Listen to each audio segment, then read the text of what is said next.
Nope. All right, and welcome to episode 28 of Planet Film. Today, as you can see by the title, we have a major announcement, huge announcement, earth-shattering announcement. It actually just says announcement. It doesn't say major announcement. Well, the thumbnail says major announcement. Okay, gotcha. There is a character limit on YouTube titles. I will say that. Okay, this is my phone. I am going to throw it back there. There we go. Your input has been heard. I am nothing but not a gracious host. Yes. As I sip my TJ approved La Croix. The Croix. What kind is that? Does it say apricot? Raz cranberry. Raz cranberry. Interesting. And I got lime. It's not flavored. It is naturally essenced. Yeah. Okay, so I think we could both agree, if you keep drinking that, I think one day they're gonna be like, oh, LaCroix, that causes some sort of terrible health condition. Oh yeah. And I'd be like, well, well, I feel like it was Danielle. I hate to tell you. I feel like it was last year that they said it was made with rat something, or do you remember seeing that somewhere? No. I know that there's for a long time people have said cans like this. They get rat feces and rat droppings on it in the storage. That's disgusting. Yeah. But I think I'm okay because I bought the 24 pack. When he told me to start drinking La Croix, I just dove head first. And I bought 24 pack, which came with that tight plastic across the top. It wasn't exposed, so maybe I'm okay. I don't know. Yeah. Maybe I escaped the rat. I was not always a seltzer person. I probably started drinking it a year or two ago, but ever since that, I've kind of used it as a substitution for pop. All right, so before we get into this announcement, I need to touch on the sad news from this past Sunday, where the Bills were ultimately defeated in the playoffs in the AFC Championship game. I think it was 38-24, something like that. So basically, they spotted us. Kansas City spotted us 9 points in the first 5 minutes. We scored a field goal, and then they muffed a punt, which we ended up recovering at their 1 yard line, which we eventually got into the end zone for a touchdown. And then it just kind of went downhill from there. We could not stop them whatsoever. They basically got whatever we gave them. And the Chiefs were clearly the vastly superior team, in my opinion. The better team won that game. Hey, nobody. I don't think anybody's denying that. My coworker is a Bucks fan, so he was pretty excited that they're in the Super Bowl. And I told him, I go, if that Chiefs defense plays like they did against us, I think you're gonna maybe not smoked, but I don't think you're winning. No, yeah, that might be the best game that Chiefs defense has played the entire year. And then, of course, our O-line, that was probably the worst game they played the entire year. Yeah. Josh Allen was running all over the field like he couldn't stand in the pocket for more than 2 seconds. Yeah. But, yeah, so on to the offseason. Hopefully, I'm hoping we get a running back because I've been out on Devin Singletary this whole season, but not more out of him. Did you see the drop that he had in the game? I don't think so. Oh my Lord. So basically it was 3rd down and 7 or whatever. What quarter was it in? I think it was the first or second. Oh, okay. Josh Allen throws a pass to him and he's wide open. Nobody is near him. And he definitely has enough for the first down and maybe another 10 yards. And he just drops it. I did. Yeah, I did see that actually. Yeah. I was like, oh, all right, I'm done. And he didn't play that much after that. Yeah. And then the other person that I was kind of pissed was, so the whole thing was that Gabe Davis, we were wondering if he was going to play because he had been battling injury the entire week. Yeah. And he ended up being activated. So he was on the sideline and he didn't touch the field until the last 2 minutes. Why is he activated? Yeah. If he's injured, why? The only thing I could think is no, exactly. I don't know how it works. If he's activated and then in warm-ups he gets injured and then you're stuck with that. I don't know if you can make a switch. But I think not that it would have really made a difference, but maybe we activate like Kenny Stills, who's on the practice squad, who we picked up like a few weeks ago. Maybe we throw him in the game instead of having an injured Gabe Davis, who's like basically worthless on the sideline. Yeah. But yeah, hopefully I'm hoping we get a running back this year. I don't know about in the draft, but yeah, we need a run game. Josh Allen can't throw it. I think he threw it. Was it 30 or not? It was either 39 or 49 times in the game. Woo! He can't be throwing it that much. We need to take the pressure off somehow. Yeah. But yeah, that's the last Bills talk until September is when the season starts, I think. Hopefully. September. Hopefully. Yeah, hopefully. Although the NFL managed this season, I think, pretty well, so I think there shouldn't be an issue. They did, yeah. They did. Yeah. So another thing happened on Sunday night, which was I asked you what quarter it was because I was not home for the third quarter because I was out trying to get a rapid COVID test because I am currently on day, I don't know what you would call this, day 1 or day 2. I guess this is day 2 of COVID quarantine because I was exposed to somebody as well as my roommate was exposed to several people at her job. And she was starting to show symptoms heavily on Sunday while I was at work on Sunday because I got out of work basically just in time for the game. So we tried to schedule rapid tests for like 10 p.m., 9:30, 10 p.m., something like that on Sunday night. That late? Well, yeah, I didn't want to miss the game.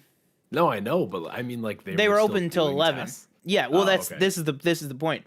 They were open until 11, and I called them when I was still at work, and I was like, "Hey, my roommate said she called you. I just want to double check. We don't need appointments or anything. You guys are doing the rapid test all the way up until 8 or up until 11, right?" And she said, "Oh yeah, absolutely. Yep." I told her my insurance. She was like, "Yep, it's fully covered, no problem." And she was like, "Yep, we do it all the way up until 11 p.m." So we drive all the way out there, and we have to. Oh, sorry, just 1 second. There's some guy. I don't know what that was. Something in the chat. We got a Twitch bot or something. Sorry about that, guys. We had gone all the way out there. We had to go all the way out to the one in Depew, the Well Now in Depew, during the game. So we drove all the way out there in like the third quarter, and then we actually made it all the way back before the game was over in those last 2 minutes. Because we got all the way out there, and they said, "Oh, nope, sorry, we stopped testing 30 minutes ago." Oh. Oh no. And I was like, That's well, I didn't want to be like one of those people, but all I said was, well, I had called, we've called multiple times just to specifically make sure that like we would be able to get one. And I even offered, I said, "Can we put our names down? Can we do an appointment or anything?" And they said, "Oh no, that's not necessary. Just come on in." And it's like, so now you're saying you've reached, you weren't close. Yeah. Like now you're saying that you've reached your amount of the day. And it's like, well, what, like it's one or the other. I don't know. But then we were able to get home, finish the game. And then the way that their system works is that at midnight, all the appointments repopulate for the day. So right at 12:01, I just made 2 appointments for us, like first thing in the morning. Our rapid test came back negative, but the Well Now provider, the doctor at the Well Now said they're really only about like 60% accurate. So they basically, yeah, I mean, she said it's really more of just if it's positive for you to know immediately. Yeah. Well, with a hope of letting you know immediately, because like she said, it's only 60% accurate about. Yeah. So basically, then we both took the regular tests as well, and those we won't get back for probably about like 5 days. Oh damn. Yeah, but she said about 5 to 7 business days.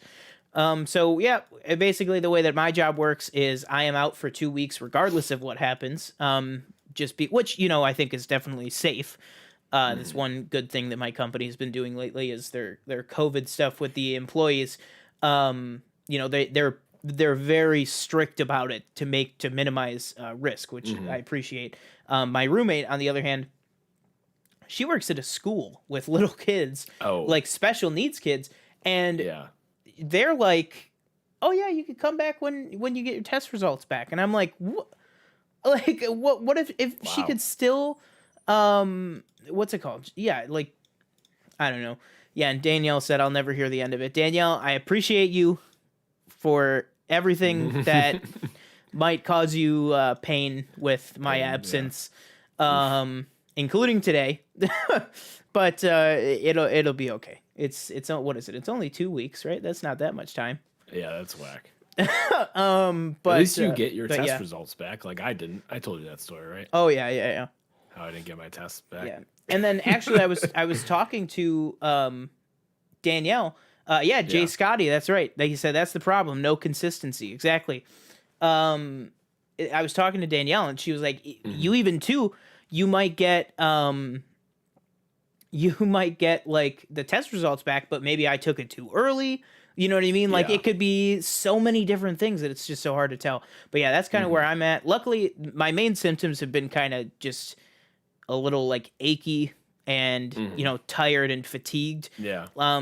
But this morning was a little bad, but today has been, tonight has been pretty okay. That's After I good. had dinner and stuff. So yeah, my roommate's a different story. She's got a little more on and off with the symptoms, a little Oof. more on, but yeah. So that's where I'm at. So why don't we roll into our announcement? Because that kind of affected our announcement. Yeah. But we are still going to make the announcement. Now I want everybody in the chat right now who is in the chat. Let us know, what do you think the announcement is? Let yourself be known. Now it's going to be a major announcement, and it is about Hmm. specifically the Planet Film Network. It's not it's not the COVID thing. It's not anything like that. It's about the network. Um, so while we're doing that, did you want to, while we have people sending in about the announcements, TJ has another lightning review for us. I'm calling him a lightning review now. Oh. I just decided that. Yeah. Something that I actually almost checked out myself. What? Sean checking Yeah. something out that TJ wanted? No, I'm just kidding. I'm just kidding. No, but I actually saw it. Saw the, what do you call it? The poster on the Yeah. streaming Yeah. service. I won't spoil which streaming Hmm. service, but I almost clicked it because it started auto playing the trailer. So why don't you go ahead Hmm. and give us that review? All right. So quick mini review, as Sean just said. I recently watched Tiger on HBO Max. It's a two-part documentary, basically about Tiger Woods and obviously the rise and fall and then rise again of him. It goes through his entire life. Basically, is when he started playing golf. So when he was like two, maybe, I don't know. It showed Mm-hmm. this clip of him like on a, I think it was a TV show of him and his dad on the set, and he was hitting golf balls with like a little mini club. Um, so the documentary, I thought it was well made. Whereas like I like those documentaries with like the old clips and like it's not found footage, but it's like I'm walking around. It looks like it's taped on one of those cameras that are like this, Yeah. which I actually have. My mom used to record like our Christmases with those, and on like VHSs. So that part I thought was good. I thought it was edited well. The main problem I had with it was these kind of documentaries where it's going through the person's life. I feel like they're not meant to be made when they're still alive. Mm-hmm. Now don't get me wrong, like Tiger's ascendance Also, like mid was career. yeah, Like yeah, it's yeah. not even like he just recently retired or something. It's No, just yeah, he's mid not. career. Yeah, he's still golfing. Hmm. But his ascendance, of course, was like ridiculous. Like Yeah. maybe the best golfer, arguably the best golfer ever. Hmm. And he transcended the sport. He's one of those. He's one of the athletes that even if you don't like golf. You know what I mean? Oh Like yeah. I'm not a golf guy. My Hmm. dad likes golf, but like if he was playing, like I'd watch sometimes. Yeah. The thing like I didn't like about it was like it seemed kind of like not like a slander fest, but it was like it talks a lot about his dad and how his dad maybe like wasn't the best father to him growing up and stuff like that, and how it kind of Hmm. shaped who he was and the decisions he made later in his life. And it just didn't. I don't know. I just feel like it didn't frame everything in the correct way. there was this. Oh my god, there was this one guy. So the quick story. Basically, the first like scandal that he had was that he was sleeping around with this waitress. Mhm. Um, and and so there's a video of him picking up the waitress in this car, in this like Escalade type truck, and they go to this parking lot and they're having sex. And so then they're doing like one of the talking heads with this guy from the National Enquirer. Mhm. And he's got like a yellow bow tie on. He's like so happy. He's like, this is like the giddiest guy you've ever seen. And he's talking basically how he started to ruin his Tiger Woods career. And he's like the happiest person in the world. And basically the video of the parking lot shows, I guess the woman had like taken her, taken her tampon out and threw it out the window. And a guy from the National Enquirer, after they drove away, a guy from the National Enquirer went up, put it in a bag, and took it, Oh and my called gosh. Tiger's people and said, "Oh, what is Tiger's relationship with this person?" And they basically blackmailed them. Basically, what I Wow. guess the person who owns the National Enquirer also owns Men's Fitness, I think it is. And basically, they said we'll release the story of him cheating on his wife unless he appears on the cover of Men's Health. and Oh and my he's on the gosh. cover, and apparently that's how he ended up being on the cover. And this guy, oh my god, he was like so giddy about it. It was kind of sickening. I was like, this like obviously don't adultery is terrible, Mhm. but he was like getting high off of like ruining his career. Yeah. And it doesn't pull any punches though, like where Mhm. it definitely shows you like he didn't just mess around with that one waitress. He messed around with plenty of women. Mhm. He was an avid Vegas goer.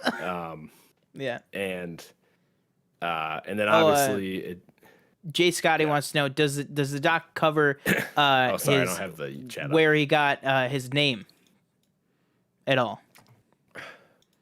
I don't think so. That's not well. Okay. Tiger Woods isn't his. That's not his name. Yeah, yeah. It says yeah. he said, did the doc cover Tiger's namesake at all? So I guess did he get his name It- from it- somebody? I'm just I not familiar honestly with don't Tiger Woods. I don't recall. Oh, okay. They say like, oh, his actual name is this. Mhm. Like I think honestly, I think they only say it when he's like it shows him getting arrested for driving while intoxicated, Wow. or he's like all drugged up and stuff. Mhm. When he gets arrested in Florida and he thinks he's in California, the cop is like, "Do you know where you are?" He's like, "Orange County," and he's in Jupiter, Florida. And so they showed that video. They show his mugshot, Edric or Oh my Eldrick. God. Right. Yeah. Thank you, chat. But but then it shows basically his rise from that to winning the Masters in 2019, which again, crazy. That covers a lot Overall, of like, time. Yeah, it's both parts are like an hour and a half maybe. Okay. So it's like 3 hours total. Yeah. Basically overall, like I thought it's like I said, it's well made and everything. It's just one of those documentaries that I feel like it talks about his life. It talks a lot about his life. Like it gets like it gets one of his mistresses in there talking and Really? stuff like that. It's just one of those things where it's like obviously if he was in on it, it probably would have been a little bit more clean. Mhm. And it's probably so polarizing because he's not in on it. But at the same time, it's like if he's still alive and he doesn't have any say, you're just kind of saying all these things where he's not here to, you know what I mean? Mhm. It's just one of those things that didn't really sit right with me. Yeah. But I gave it 3 out of 5 because I liked the way it was edited and everything. It was just like the whole morality, I guess, of it. Yeah. All right. So there you go. Now what did that say? Oh, yeah. Chris Cuomo. Chris Chris Cuomo podcast. That's funny. That was a good one. Yeah. Well, I don't have a controversial brother that I know about. I don't have any brothers that I know about. I don't know. Yeah. You would know, Michelle. You would know. What's it called? All right, let's go to some of these guesses. So Jay Scotty, he says merch ? Jay Scotty, man. If we get bigger, if we get bigger, we gotta That'll be get merch. Yeah. Jay Scotty. We gotta get you and Matt Nost and Haskell. We gotta get we gotta get the we gotta get the Schmodown community and the Planet Film community synergizing. Man, we gotta mix those pools and then we'll get merch. What's it called? Planet Sports. Molly says Planet Sports. I hope this for TJ. All right. So, do you want to give it away? Do you want to say? No, you can say it. Okay. I mean, it's really, in my opinion, it doesn't affect the entire YouTube channel or anything, but. Well, I think it will, because I think it'll be very different going forward. Well, after I'm done with COVID. So with that, we are eventually right here. We are going to be making what do you want to call it? A podcast studio in my room. Yeah. And we are going to be making a in-person set that obviously for now, once we start, social distance in-person set for me and TJ, and for, if we want to have guests on once COVID's over. Hopefully it'll be a space where we could do the shows together in person, and still be able to have, digital guests come on and stuff like that. We just have to work out, the overlays, which is simple enough. But yeah, that is the major announcement, and we are working everything that you guys have alluded to. We are talking about and wanting to do. It's just, the Planet Sports thing. It's probably not a great time to do it because, the big football season just ended. Yeah. But I mean, like we said, if the Sabres do keep going, who knows? But Planet Sports is definitely something we're talking about. Merch obviously is a goal. Sponsorships obviously is a goal, definitely. And but yeah, that is the big announcement, is that after about one season of doing this, where our whole thing is that we're trying to change things up this year, trying to make it more consistent, a more permanent, reliable thing. And really, it was TJ's idea. Honestly, we got to give credit to TJ here on this. You mean I won't be able to listen to the podcast? No, Danielle won't be able to hear the podcast in her house anymore. But yeah, really, it was TJ's idea, so props to him. It's just kind of one of those next steps to make it a more concrete, reliable thing. It might not look too different from, how it looks back there. It's just obviously it'll be a different angle. You'll actually be able to see the Funko Pops behind us. And we do have a really cool idea that costs a lot of money that we want to do for the set eventually one day, once we have, sponsorships or anything like that. We have some really cool things in mind. No more spontaneous Danielle appearances. I know. Maybe we'll have to have her like FaceTime in. Oh yeah. Well, yeah. I mean, that's also the great thing is that, like I said, we could have in-person guests now because we're going to buy a table for here so that, it's actually a full, setup and everything like that. Start a GoFundMe. Yeah. I don't know. Well, we definitely, we want to find a way to get some kind of income coming in, but, anything that you guys know of will definitely, help. Let us know if you guys have any suggestions. Tweet at us at Planet Film Pod for suggestions for the studio, for the setup. For now, I think it's definitely going to be, kind of a relaxed scene. We'll probably have some stuff on the table, maybe stuff like that. We have a lot of new equipment that we purchased for the channel for us to use so that we can kind of have it, permanently set up. And I'm more than happy to, give that part of my room to this because we are definitely focused on this for the future, being a more permanent thing going forward. So that is the big announcement. There you go. We are going to be we were actually going to announce that it was going to be starting with next week's show, the first show in February. Now it's probably going to be pushed a couple of weeks, probably to maybe like mid-February or the end of February. So yeah, we will just have to see with that. But yeah, that gives us more time actually to get Jay Scotty in for a show. A little bit easier to have a guest in this current setup, just until, we get used to the new one and stuff like that. So yeah, that is Everything. Danielle said, get a green screen. Maybe one day. We could. It'll be like a smart house back there. Change the setting based on the film that you're reviewing, or do the news weatherman style. All right, so let's go ahead and Kind of funny. let's go ahead and get to the main topic of the show, which is, as you can tell by the both the title and the thumbnail, is this week we are going back to the old formula. Not even back to the old formula. We're just doing a review this week, which, as you know, that was the bread and butter of this show. It used to be every single week we did a review.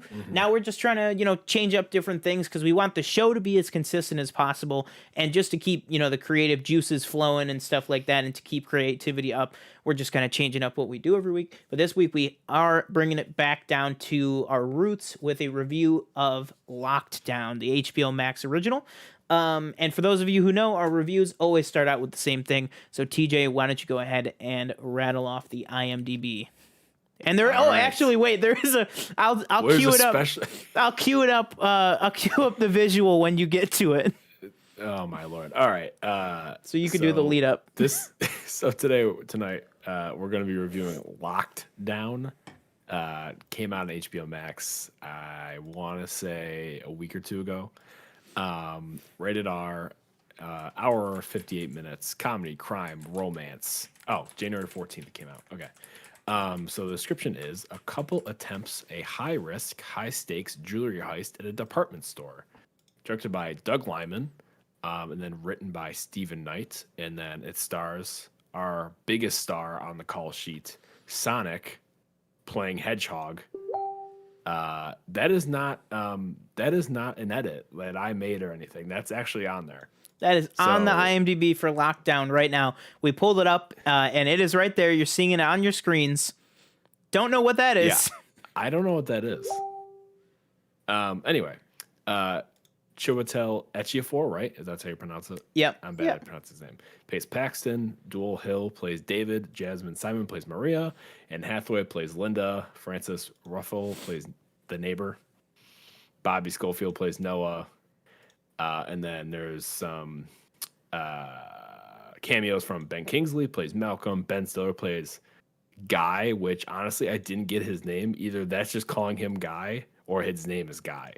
So I'm actually not sure. That might actually not be his name. Yeah. They might not actually have a name for the character. And was there any other? Stephen Merchant and Mindy Kaling. Duh. Yeah. They both make some quick appearances. As, I'm sorry, Michael I Morgan missed and it. Kate. Did you say Mark Gaddis? No, I honestly I didn't know who he was. I haven't. Oh, he's in The Favorite. Okay. Well, yeah, and that's right. I don't know if you watch like Sherlock. You never watched Sherlock? Yeah. No, I didn't. Yeah, he's big in that, and he was in Doctor Who too. But yeah, he was in Christopher Robin. Okay. Yeah. I don't remember him, Christopher Robin, but I want to talk about him later in the review. Okay. So I just wanted to make sure he got the shout out. Okay, there's definitely no box, so there's no numbers or anything, I'm assuming. No, yeah, just. So, all right, do you want to give your first impressions of the movie, or would you like? So for you guys who don't know, if it wasn't obvious, TJ and I do not give anything away. But between us of what we thought of the movie or anything. Yeah. I guess I'll go first. Okay. Oh man, I don't even know. I don't know. Do you want to go first? I can go first. Okay. All right. Lockdown is. I didn't see a trailer or anything. Neither did I. So I honestly didn't know what to expect. Lockdown is. It's a movie. Let's just put it this way.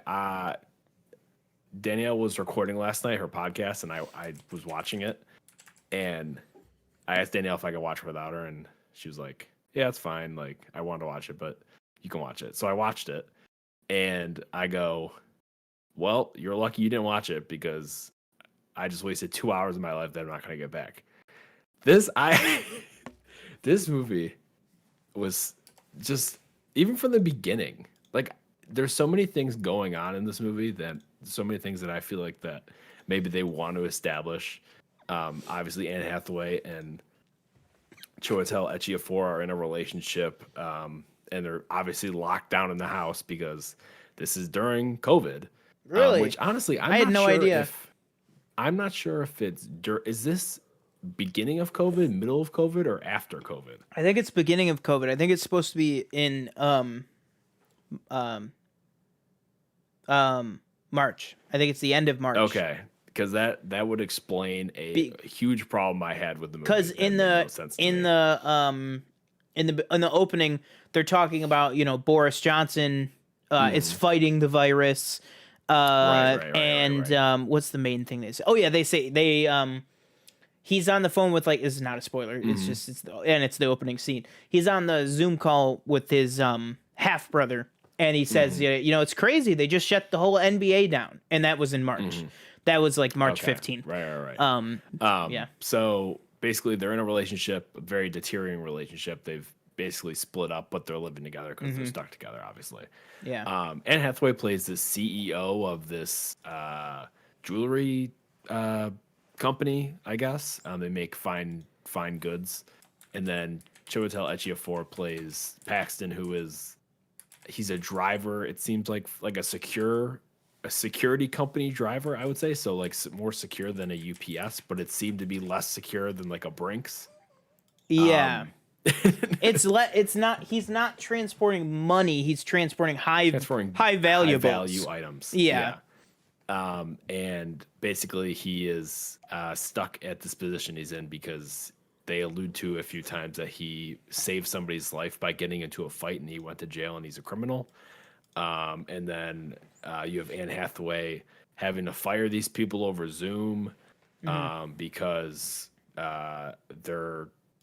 Are they even cutting down? I think they're just. I don't think they're cutting back on their job. I think she just fired them. Yeah, that was said they had to be fired. Yeah, that was like one of the things at the end of the movie that she talked about. Yeah. Ben Kingsley plays Paxton's Malcolm. boss. Yeah. Malcolm. Ben Stiller plays, I think, another CEO in a different part of the world, I want to say. Yeah, so I think the way that the corporate structure works in this is there's this guy. I don't even want to get into the nitty-gritty of this movie. But what's it called? So it's like this like megacorp, right? Like it's this megacorp that has different companies under it. Basically, there's 6 different companies under it. They're all based in different countries. And Ben Stiller is the CEO of the American company, basically. Branch, I guess. And I think Anne Hathaway's Linda used to work for him, but then she got promoted to CEO in the London company. Branch. Yeah. Yeah. Whatever you want to call it. I just quickly end my quick thoughts, I guess, because I feel like I'm kind of rambling. This movie's all over the place. Doesn't really make much sense. This relationship didn't need a lockdown. It was already deteriorating. It's basically a bad version of Marriage Story, if we're being honest. And I know some people don't really like Marriage Story that much. I know you love Marriage Story. I liked Marriage Story. I thought it was pretty good. This is just a bad marriage story, honestly. There's not a kid involved. But it's just so like there's a bike involved. There's a bike involved. It's just so like I didn't even feel like it was too soon that it's a lockdown movie. We're still in lockdown. Yeah, it wasn't even that. It was just I thought the story sucked. Like I just didn't think it was good. I didn't think the acting was very good. I thought a lot of people were phoning it in. Like it looked like Ben Stiller was in his fireplace at his house, many people were literally phoning it in. Yeah, like you don't like phoning it. Literally half of the. I'll say this. Jay Scotty said in the chat. He said, "Wow, I know nothing of this film. I'm shocked at the level of talent attached with the relative obscurity. The talent is attached by a Wi-Fi connection. They are literally." Aside from Anne Hathaway and Chiwetel Ejiofor, which obviously they are both humongous stars, everyone else literally just calls in for their scenes. That's not even exaggeration. Ben Stiller is clearly just at Ben Stiller's house. Oh my God. Hello. What is his name? I just said it. Yeah, Mindy Kaling. Now, Stephen Merchant does actually show up in the actual story later on. So Stephen Merchant is in it. But pretty much everyone else, like Ben Kingsley, they're all literally just on Zoom calls and phone calls. And real quick, I'll pass it to you after I say this.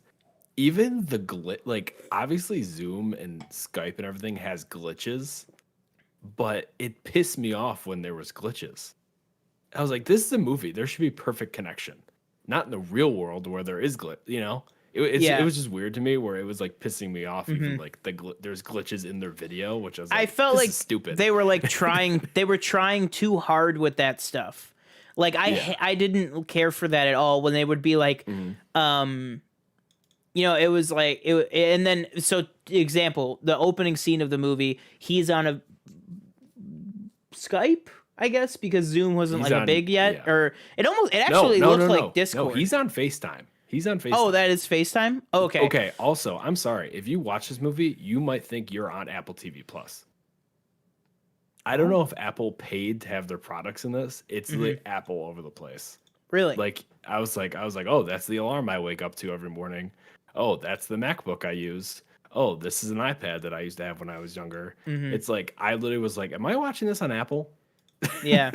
Yeah. Like it was like punching me in the face that it was an Apple product. I'm really shitting on it. I apologize. Well, no problem. I'll go with my my thoughts. Okay, I will say this real quick. So Jay Scotty, excellent points, Jay Scotty. He said, wonder what that means for the John David Washington and Zendaya film that was filmed in secret. I think that'll be much better. It'll be way better. Yeah, I think that movie will be much better. So I'll go with my thoughts. I love this film. I really actually like. No, you didn't. Bro, so many times, I paused it and I was gonna just turn it off and message you and be like, can we just talk about something else? Like, can we just, I don't even know. I was like, can we review like Attack of the Clones or something? I was just like, anything else. I literally paused this movie about 10 times just to take a mental breather. I honestly, I gotta be honest with you. I did some, chores. I cleaned up the house while I was watching it in my living room. I cleaned up the living room. Yeah. I never went further than the dining room, so I was never out of earshot. So okay. Yeah, I was never out of earshot of it or anything. And it was only for about like 5 minutes, but I just could not do it. This movie is literally so bad. It is just so bad. Wow, I don't even know what else to say. Okay, we're gonna get into spoilers. I'm sure I don't know if anybody in the chat has watched this or wants to see it. We're gonna go into spoilers starting now. Yeah. Okay, so what I want to get to and what in the thinking behind. So, as I stated earlier, we are we're with two people who were recently broken up, locked in together. As I said, Paxton has a criminal record. So basically, Ben Kingsley. So right now, Paxton is furloughed. He's not working. Basically, Ben Kingsley calls up Paxton and asks him if he can make these deliveries because they need people to deliver these things, but they don't have anybody. They need to have people who can deliver these things, but they can't have a criminal record, which Paxton has. So Ben Kingsley is basically doing Paxton a favor by calling him up, and Paxton's like, well, I can't do this because, I beat up that guy or whatever. And Ben Kingsley is like, well, this guy in the warehouse what's his name? Do you know his name? The other guy that like hates Paxton for no reason. Martin and Ben Kingsley go, well, we'll give you a fake name. Do you want to know what the fake name is? Edgar Allan Poe. Really? That's the best you could come up with? Oh, I've never heard of him. I'm a dumb millennial. I've never heard of that. Edgar, I swear to God, this is literally taking place during COVID, and nobody knows who Edgar Allan Poe is. They make it a point several times to be like, oh, I guess the younger generation doesn't read or doesn't care about literature because I walked past. He was like, I walked past about 12 security guards, and none of them were over the age of 12. Obviously exaggerating, but he was like, they were all young and nobody even looked twice at my name badge. And it's like, bro, Get it's literally a yesterday syndrome where it's yeah. Paxton knows who Edgar Allan Poe is, but nobody else does. Yeah. No, I absolutely thought about That's literally what yesterday. it I is. thought about yesterday. We're talking about the Beatles movie yesterday. Yeah. Like that came out last year. Great movie. But I literally thought about that when he was talking to Ben Kingsley and he was like, I don't know who Edgar Allan Poe is. And I was like, is this Yeah. some kind of a twist? Is this serious? I was like, what? Is John Cusack going to come back as Yeah, Edgar Allan Poe? So to continue, basically Ben Kingsley is like, what did you say the warehouse guy name was again? Martin. Martin. He's Yeah. like, oh, Martin came up with it. He's like, oh, Martin's just doing that to screw with me, blah, blah, blah. He's like, okay, I'll do it. Like, I'll take the job. So basically, Paxton has to make a series of 3 pickups for the course of the week. I think he has one Thursday, Friday, and Saturday. So meanwhile, Anne Hathaway's character, as the CEO, they have this big diamond that is being stored at this jewelry place. But since the store's shutting down, they have to move the big diamond from the jewelry store to a safe location, which is in New York City, in a vault under Wall Street. So, so they, so basically, Anne Hathaway is like, okay, blah, blah, blah, that's fine. So it turns out that the third pickup on Saturday night that Paxton has to do is for that diamond. Now, that causes a problem because apparently there is very, very, very high security for this diamond. And Extremely. basically Paxton's whole thing is he is unable to move up in his job because of his criminal record or move up in general and get a new job, it seems like. Which again, this whole fight thing, whatever, basically all they say is he saved this guy's life. That's really all they talk about. Yeah. It never gets into like what happened or what preceded it, what caused it. It doesn't really talk about it. It's basically like, oh yeah, he has a criminal record. Move on. My lord. Okay, and so basically Anne Hathaway's like, oh damn, like okay, like I'll figure this out. So she contacts the head of security, which is Steve Merchant, or I think he's just the head of security for that jewelry store. Yeah. And Mindy Kaling, who is, I'm not sure what her job is in the movie, what her character's job is. Yeah, I don't know. She's something with the company. So basically, she arranges for her to get the security clearance for Edgar Allan Poe, aka Paxton, to come and get Diamond, and so he can complete his job and possibly move up. So you're thinking, oh, perfect, right? Like, and basically about 3/4 through the movie, I didn't know Mindy Kaling was in this until she popped up on screen. I didn't know anyone was in this until they popped up yeah. on screen. And so basically, Wow, Dan! I just gotta say, Danielle, big Mindy Kaling fan to be dissing The Office as much as you do. All right, continue. basically, they for some reason come to this epiphany that because this diamond is worth 3 million pounds, they in their head are doing something right, because Anne Hathaway gets $1 million, Paxton gets $1 million, and they can give $1 million to, what is it called? I'd look it up. It's basically the US's like HHS, like Health and Human Services. So they're like, oh, we can give $1 million to the government or whoever to help with the whole COVID pandemic. Yeah. And then we both keep $1 million for ourselves. So, so basically they come up with this plan with infiltrating the jewelry place, and they go and steal the diamond. And there's also like a fake on display. So the real diamond is in a vault underneath the jewelry store, and then there's a fake in a display. So basically their idea is they get the real one. It comes in a little case, and then they switch the fake for the real, because apparently in New York City, nobody will ever know the difference. They look so similar that nobody in New York City, when they ship it back, will ever tell the difference, and it won't be looked at for 50 to 100 years. This is like what they say. I'm not making this up. Oh yeah. You can attest. I'm not joking. That's literally what she Yeah. says. That's literally the words that come out of her mouth. She says 20, 50, 100 years. 100 years. Yeah. It's like, okay. What if in 20 years they look and they'd go, who had this diamond last? Yeah.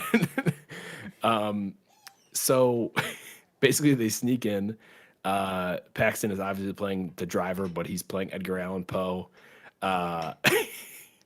And oh my God, they get the diamond, and then the guy that she fired earlier comes back. Mark Gatiss. When they're in the process of stealing the diamond. Yeah. And he goes, "Oh, I heard that somebody, the driver that you're with, is using a fake name, and He's got a criminal record. I came to see if you were okay." Yeah. And basically, Anne Hathaway convinces this guy to lie to the police who are incoming because he called the police saying that she's in trouble. Because he clearly like has a crush on her, or like yeah. And he is one of the people that she fired earlier in the film. Yes, correct. So she kind of knew that he was on like the verge of a mental breakdown and basically took advantage of it. And so basically she convinces him to go along with it and basically tell the cops that everything was okay. And she says what the whole plan is, that she's going to donate $1 million, and then she's going to keep $1 million. Then Paxton's going to keep $1 million. And he basically is like, you know what? No, screw. I'm tired of doing the good things. This is for a good cause, like blah, blah, blah, blah. And he's like, okay, I'll do it. And he lies. And then they get away and ride away on a motorcycle. But before they get to the motorcycle, they're trying to get out of the building. And meanwhile, there's speakers all around saying, "Edgar Allan Poe, please report to the security office." To the security office, yeah. And it's all around. And as soon as they're about to walk out the door, earlier in the process of getting into the building, once they're in there, Anne Hathaway prints Edgar Allan Poe Paxton a fake like ID that says his name on it. And I guess he leaves it somewhere or something. And the security guy runs up to him and goes, "Edgar Allan Poe." And he's like, you almost forgot this in the and office. That's it. And that's it. And they leave and they drive away on a motorcycle. And then it cuts to them in the same house together. And Paxton's about to leave. He has his bag because they're broken up. And Anne Hathaway's well, you can't go anywhere because we're locked down for it. They extended another 2 weeks. And that's where it ends. That was a lot. All right. Thanks for joining us this week on. Here's what pissed me off the most. I don't know about you. And now you explained to me that it happened like in March or whatever. When I saw half of them in masks and half of them not, I literally was almost lost it. Oh yeah. Because I thought it was like April or May or whatever. I was like, if this is mid-pandemic, why are half these people in masks and half of them not? Yeah. I was like, this doesn't make any sense. So you saying that it was in March, I guess. I didn't know when that whole Boris Johnson thing happened.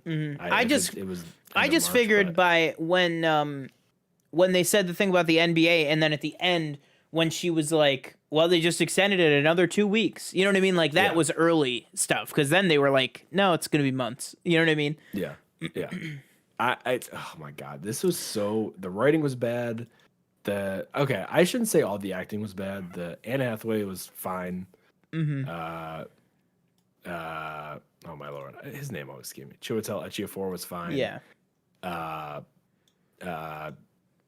And that's about it. Ben Stiller, like all the people that FaceTimed in, they're not they're just talking, like they're not like acting or they're not like playing any like they're not like and Mindy Kaling's part is so small, like don't watch it if you're if you want to watch this for Mindy Kaling, she's in it for like 2 seconds. Literally 2 seconds. What's it called? The funniest part of the movie I thought was Ben Stiller's kid. I don't think that's actually his kid writing I fucking hate Virginia or Vermont. Or Vermont. Yeah, he goes, fuck Vermont. And then it said Vermont sucks ass. Yeah. I'm sorry. As I'm talking, everything's coming back to me. The biggest Apple thing in this movie, which pissed me off the most. Don't get me wrong, I'm an Apple guy. I have an iPhone, I have an Apple Watch, I have a MacBook, I have AirPods. Is when he Boo! he's on the call with Anne Hathaway, Mm-hmm. and he goes, "Oh yeah, I just got these new AirPod Pros," and puts them up to the camera.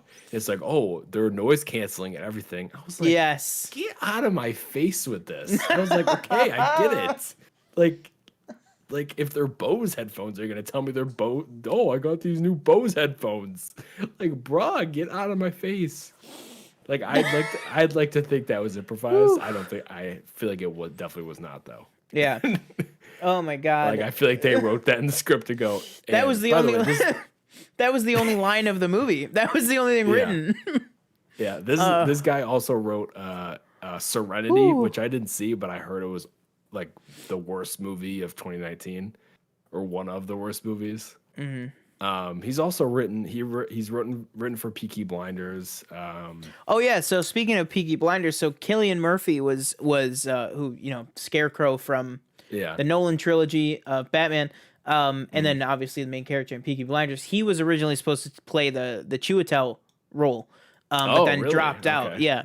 yeah. I wonder why. He probably read the script and said, "I'm not doing this." And then this says Lily James was originally cast but dropped out. It doesn't say for what role though.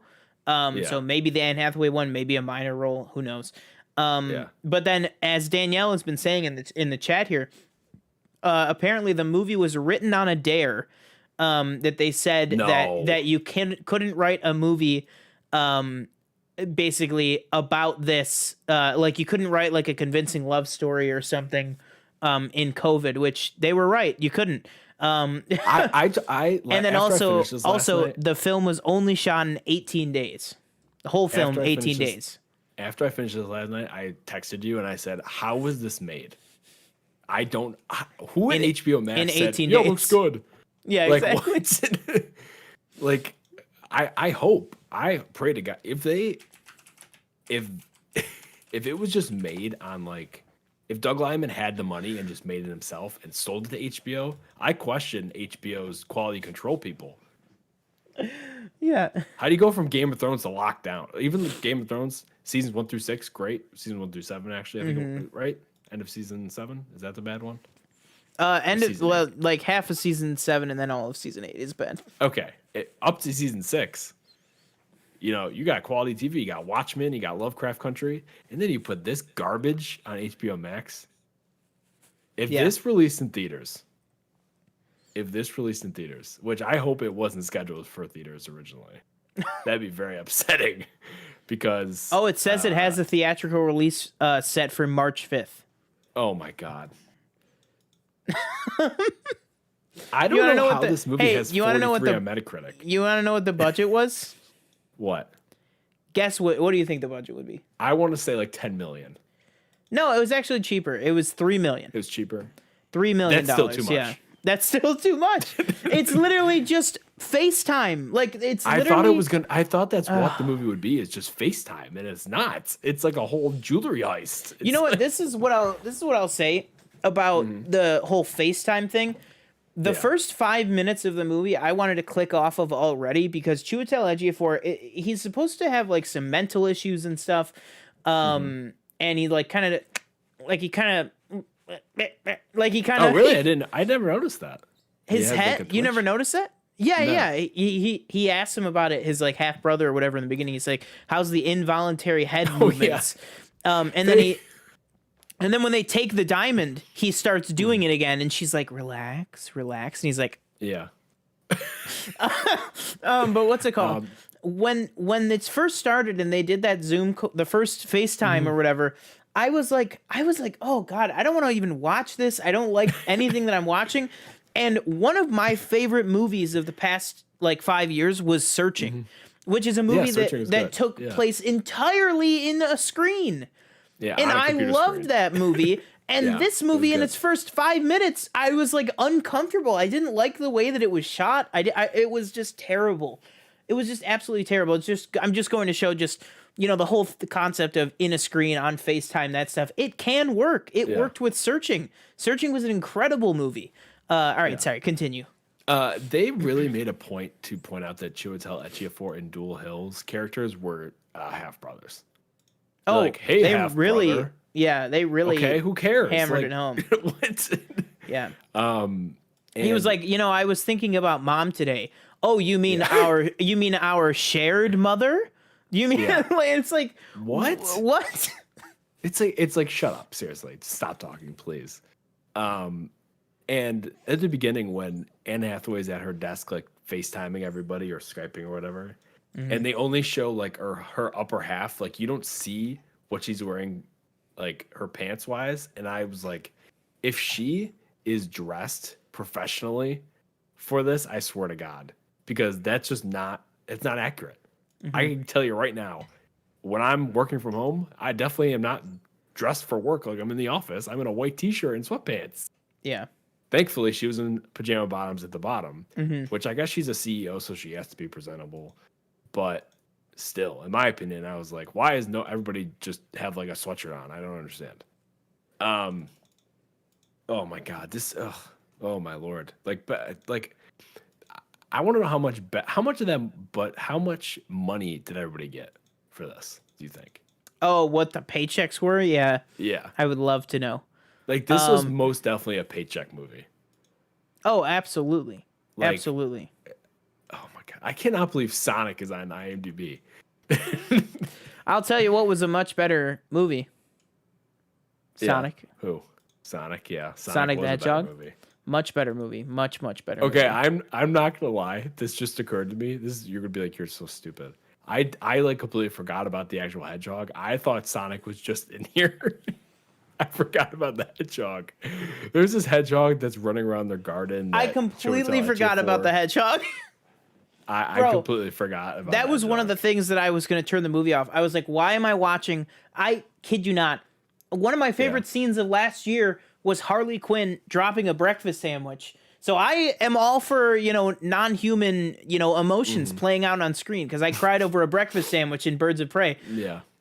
I was like, get this goddamn hedgehog off the screen. I was like, what is this? What am I watching? Like you said, the perfect thing to describe this movie, I'm taking the spoilers off because there's no way to spoil this movie. It's a piece of crap.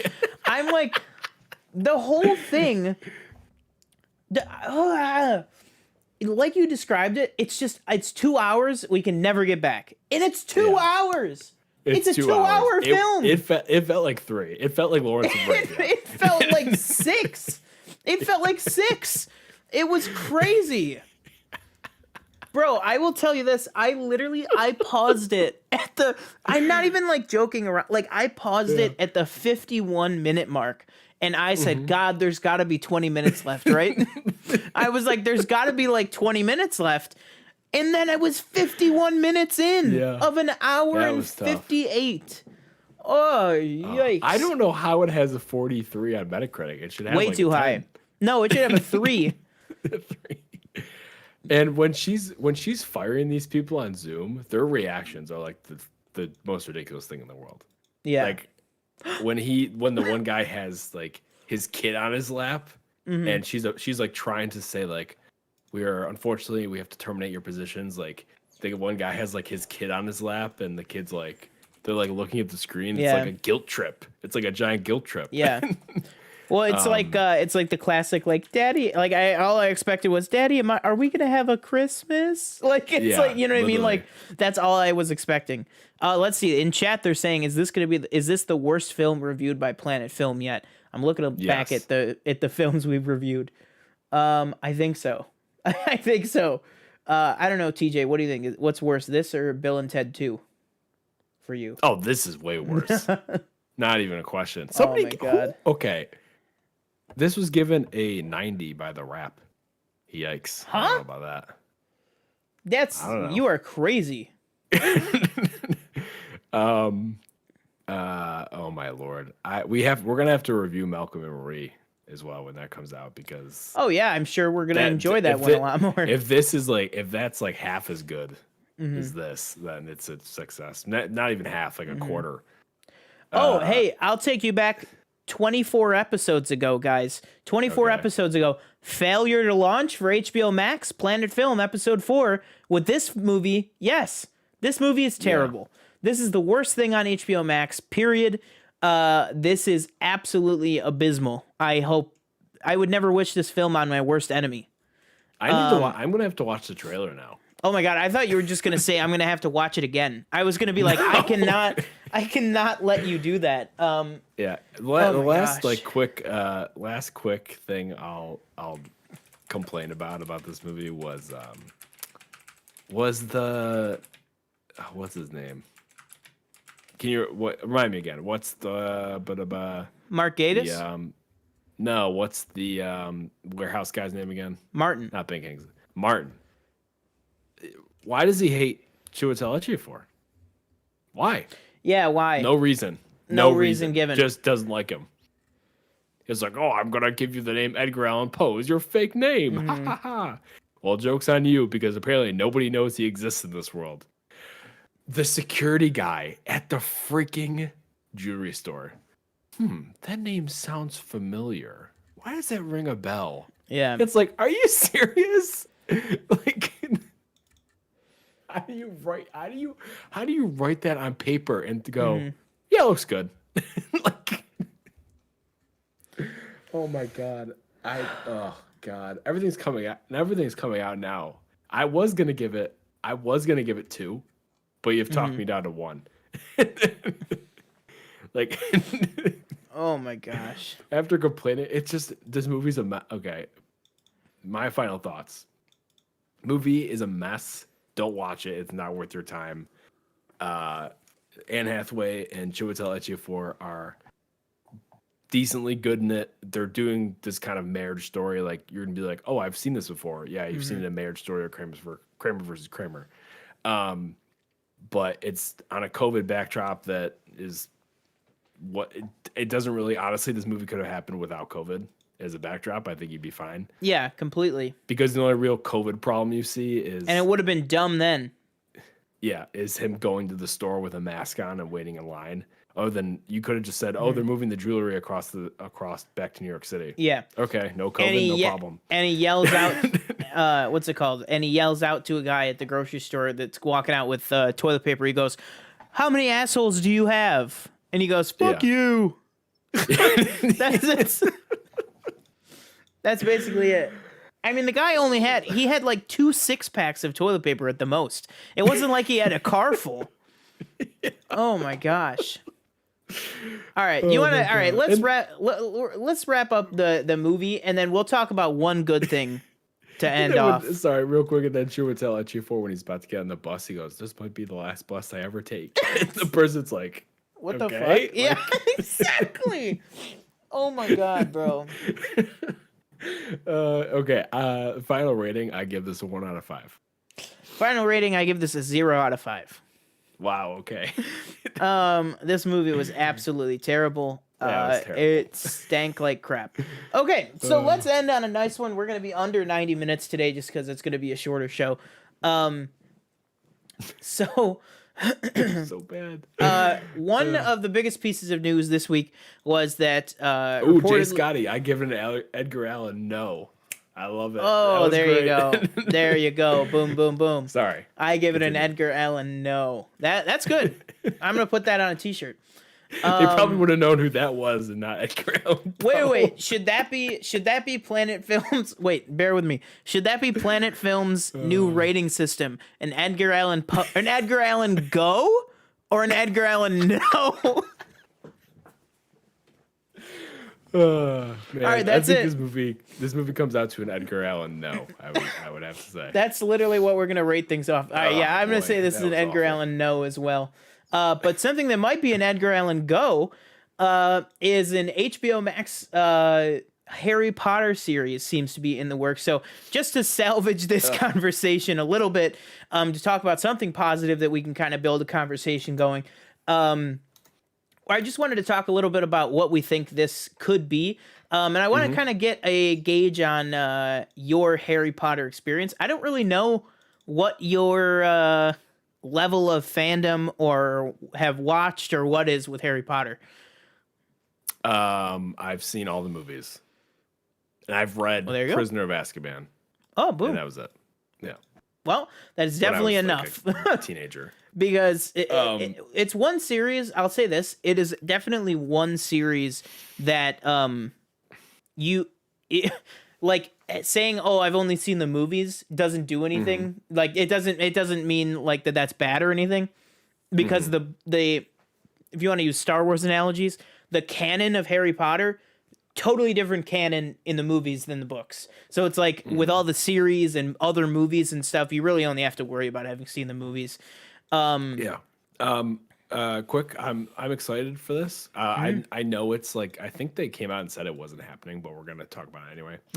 Well, I but think, they say stuff like that all the time. Yeah, that's true. So I thought it was a cool idea. If it does actually happen, I feel like it's a money grab just waiting to happen. Yeah. Because obviously you already have Fantastic Beasts. But I think maybe you do it. You set ahead of Harry. You set it before Harry's time at Hogwarts. I think, unless you want to have them make a cameo, I guess, and maybe put it after his time at Hogwarts. After his time at Hogwarts, but before that that flash forward to when they're like 50 years old or whatever. Yeah. And sending their kids off to Hogwarts. But yeah, So I think it could be a cool idea.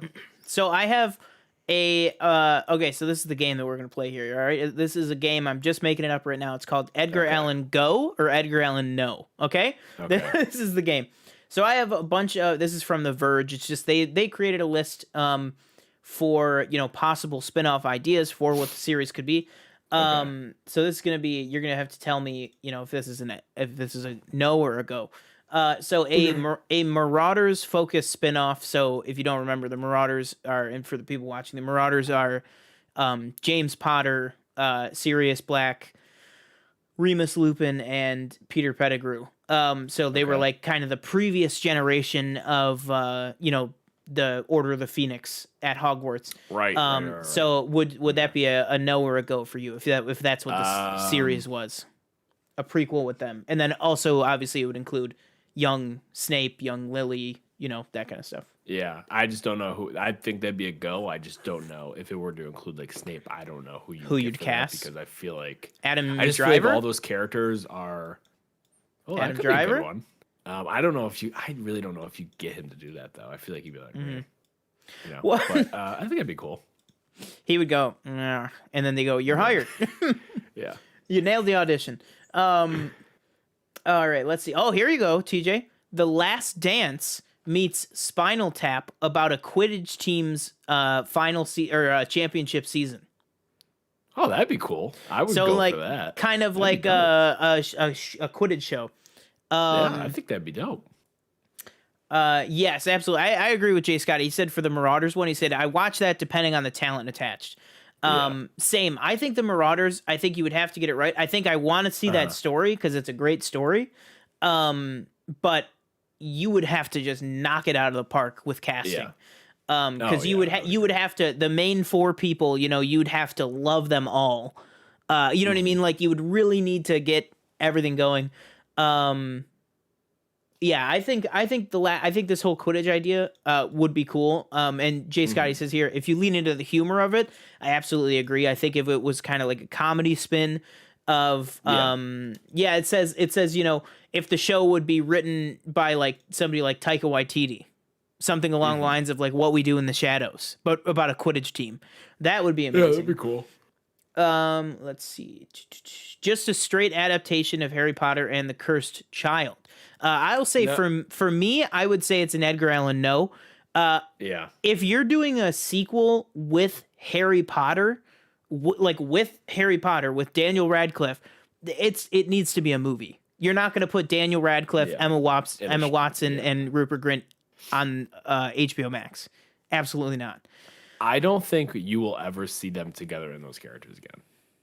I don't think no. I feel like they've especially I feel like Emma Watson has definitely moved on from that, and I feel like maybe Daniel Radcliffe has.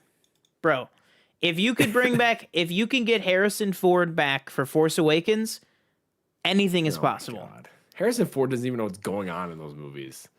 Well, that's what I mean. I mean, they're gonna know. I mean, it's all about the money. I mean, Oscar Isaac, look at him. I'm never doing Star Wars again. It was emotional hell. Well, guess what? If they said, guess what? Poe Dameron coming to Disney Plus 2023. Here's $15 million. Okay. Guess who's signing on the dotted line? Oscar Isaac. But yeah, I would say I don't want to see any story revolving around Harry Potter with different actors. Daniel makes a good point with J.K. Rowling. Oh my they God, might what? not want to do it. With They probably do be what? Like, no, like Daniel Radcliffe, Cursed Child? Emma Watson, and Rupert Grint. No, the three of them. Oh Be yeah. Like, no. Well, reportedly there was apparently earlier in the week there was a report that came out. I don't have the name with me. That just like Kathleen Kennedy with Star Wars and Kevin Feige with Marvel, that Warner Brothers has recently put what's it called? And at Warner Brothers, like Walter Hamada, Ray Fisher's story notwithstanding, I'm not commenting on his professional attitude or anything. Just he is the head of DC Films. They basically put someone in that position for the Wizarding World franchise just this week. So I find it very coincidental that these two stories dropped within a week of each other, and they're denying the one about a project that they probably don't want people to know about. You know what I mean? Yeah. But reportedly, they said his main role will be to oversee the universe and to manage the studio's relationship with J.K. Rowling, whatever that means. That's literally what it said. My guess is it's probably so she is no longer on set. She's no longer directly involved with things because I mean she's just off the deep end. Both her writing. How old is she? What? J.K. Rowling. How old is she? 50s maybe. Oh, okay. I don't know. Jay Scotty, it says Wizarding World is too big an IP. They'll find a way to force her out.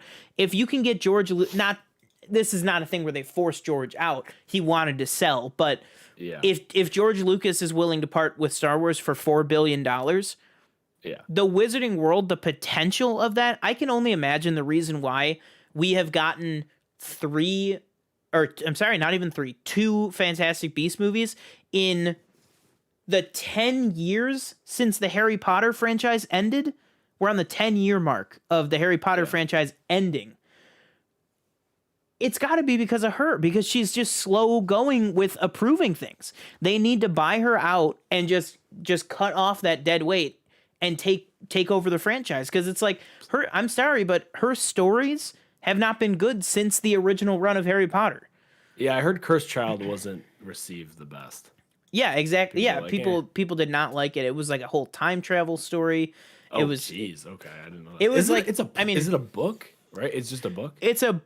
The book is like an abridged version of the script of the stage play. Okay. So basically, it's light spoilers for Cursed Child, because I've read it. It's like a time travel plot where like they have to bring back Cedric Diggory and then Voldemort something and his kid and Harry's kids, and like it's very dumb. I didn't like it at all. Well, I didn't like either. I liked the first Fantastic Beasts. The second one was. Well, here comes the next one. The last Fantastic Beast movie ended with a HBO Max series to conclude it, which I guess it says here the last Fantastic Beast movie. So they're assuming that they're probably, because there's supposed to be 5 of them. So they're saying they're probably just want to look for an end to that franchise real quick. Would you want that to, instead of draw it out for 3 more movies, just give it like an 8-episode, series on HBO Max and just finish off those characters? Honestly, I would just end it with this third one and just be done with it. Yeah. Like if you could, I know if they're shooting or it's shot or I don't remember which one. Because Fantastic Beasts 2 was pretty bleh, and I can't imagine the 3rd, 4th, or 5th will be better.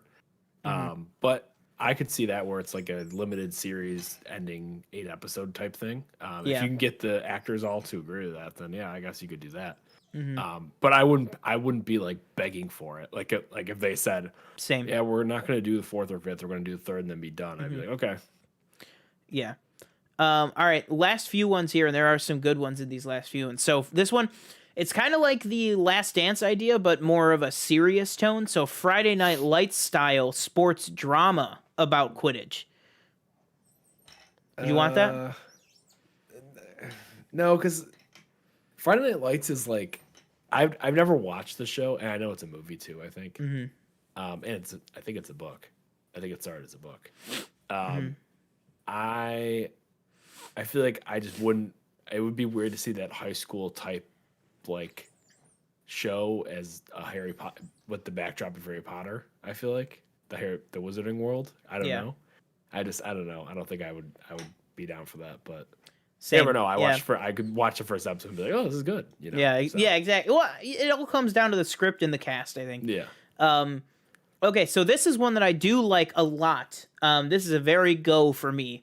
Again, it'll just come down to the scripts and the cast, like anything. But basically, it just says Harry Potter: the Next Generation.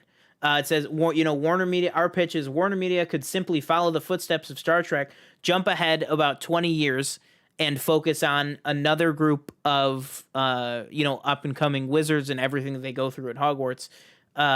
Because remember, the original movies, they take place in the 90s. So now you could set it in modern times. What does it look like 30 years after the Battle of Hogwarts and all that stuff? I think that take place in modern times with Emma Watson, Rupert Grint, and Daniel Radcliffe as teachers. Well, the problem is we know that they don't all become teachers, though. Like, what's it called? Harry. Now, this is my pitch that is not on this list that I will say. Well, I'll get to in a second, but they all have different careers that are already basically pre-established. But I think that one has the most there. I think that is the most opportunity to kind of be something different.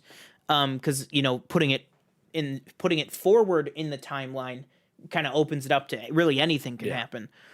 And then this is the last one on this list, and then I'll say the one that I want. This just says a prequel, Game of Thrones style, focusing on the original founding four of Hogwarts. So focusing on Gryffindor, Hufflepuff, Ravenclaw, and Slytherin, the people. And all the inner turmoil that went on with those four people, all their battles and stuff like that. Yeah. Kind of Game of Thrones style. I think if they pulled it off, that would be great. That would be very good, especially if it was early Game of Thrones. Not season 8 Game of Thrones. But yeah, I think that would be a really, really great one. And again, kind of like I said with the future timeline, this is set so far in the past that you could really say, you could really do anything with it. And just be like, this was forgotten or something, or, well, it never really happened like this kind of thing.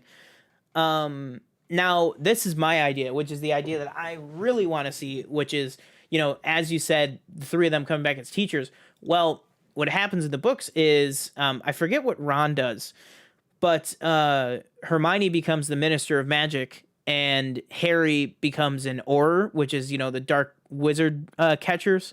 That is what I would want to see. I would want to see, it doesn't have to be R-rated. It could be PG-13. But I want to see an adult-centric Wizarding World series with, I would prefer if it was Daniel Radcliffe starring as Harry Potter, as an Auror, and he is the main character. You're just going with Harry now in his main job of hunting dark wizards, which has enormous action potential, drama potential, big action set pieces for HBO Max, or even if you want to just set it in a different timeline or something, or even just set it in that timeline but just have Harry not be the focus. I mean, you could totally do that. Because the end of the movie, they don't touch on their careers at all afterwards. That's why I had no idea that's what they did. Yeah. Yeah, because a lot of that stuff with their careers is from The Cursed Child. That's really the only thing. That's really the only thing like canonically that kind of shows us where they're at now. But that is that's my pitch. That's what I want to see. I would love to see an adult skewed, dark wizard hunting show. Because you could, it's magic cops. Like that'd be cool. Yeah, like that cop action. Yeah, exactly. Like that's what I mean. Like ideally, in a perfect world, I would want them to back the Brinks truck up to Daniel Radcliffe's house and get him back for it. But even if you can't make it about Harry, just make it about some other Auror, or like you said, a buddy cop. You know what I mean? Like maybe two guys on a Draco case. and Harry. Oh, Would possible. Tom Felton ever come back for that? Absolutely. Or is he? Oh, I didn't know if he was like still No, working I on think that kind of stuff. he Or if absolutely would. Yeah, because does he he's act? Does he still act? yeah, he still Oh, he asks. does? It Okay, one I of don't know. the worst things that ever happened to the Flash show was he was on that show as a character called Julian, and he Yeah. was incredible. He had this whole arc, spoiler alert, for like 5 seasons ago on the Flash. He got taken over by one of the villains, and he kind of turned villain, but then came back and stuff, Okay. and it was okay. But then they just wrote him off the show. And he was like, Yeah. they didn't kill him off. He was just like, No, well, yeah. he was like an They're just like, eh, archaeologist, see ya. and he was like, oh, I'm gonna go. Yeah, exactly. Michelle in chat, Mhm. she said they wasted Julian. Absolutely, he was an archaeologist, and he was just like, I'm gonna go back to the desert. This is all too much for me. And it's like, it's Tom Felton on the show. Bring him Yeah. back. Like oh my god, he was so good on that show. But yeah, he definitely acts, and he's always like, yeah, I'd love to come back to Harry Potter, come back to the Flash. Oh. Put me on any of the shows. Cool. Like, Yeah. and I'm like, why aren't they? I don't know. Yeah. Um, yeah. I don't But know. yeah, I would love to see any of that stuff. But yeah, I think that will do it for the show today. We ended up getting a little bit closer to 90 minutes than I thought. We're about an hour and 20 right now. Mhm. But yeah, I think that will do it. Like we said, the big announcement today.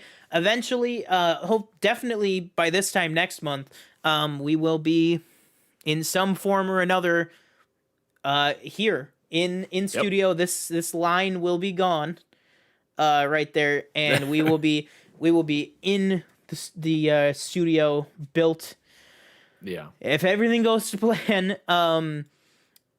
Yeah, so with that, big shout out to everybody in chat today. Shout out to Jay Scotty for real. Jay Scotty, share us in those Schmodown circles and that Schmoville circles. I go all the way back to Toad Hop. TJ a little bit later than me, but he What is went that? back and watched it.